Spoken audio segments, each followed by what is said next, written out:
وہ کون لوگ تھے کہ جن کے سر پتھروں سے کچلے جا رہے تھے، پھر ان کے سر دوبارہ درست ہو جاتے، پھر پتھروں سے کچلے جاتے۔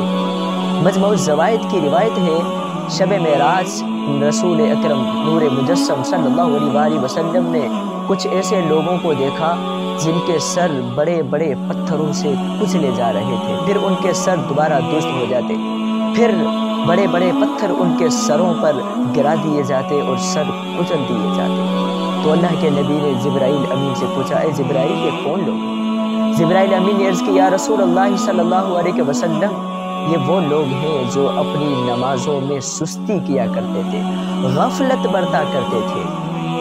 تو میرے محترم بھائیوں، قرآن و حدیث نے ہمیں نماز اپنے وقت پر ادا کرنے کی بہت ساری فضیلتیں بیان فرمائی۔ قرآن و احادیث نماز کی فضیلت سے مالا مال ہیں، لیکن جو لوگ نمازوں میں سستی کرنے والے ہیں، نمازوں کو یاد رکھیے، نمازوں میں سستی کرنے والوں کا انجام یہ ہے، تو جو نہ پڑھنے والے ہیں ان کا انجام کیا ہوگا؟ تو ہمیں چاہیے کہ ہم نماز میں غفلت نہ کریں، نماز میں سستی نہ کریں، یہ منافقین کا طرز ہے۔ اللہ تعالی ہم سب کو اوقات مقررہ پر نماز ادا کرنے کی توفیق عطا فرمائے، اور نماز کو نماز کے روح کے ساتھ ادا کرنے کی توفیق عطا فرمائے۔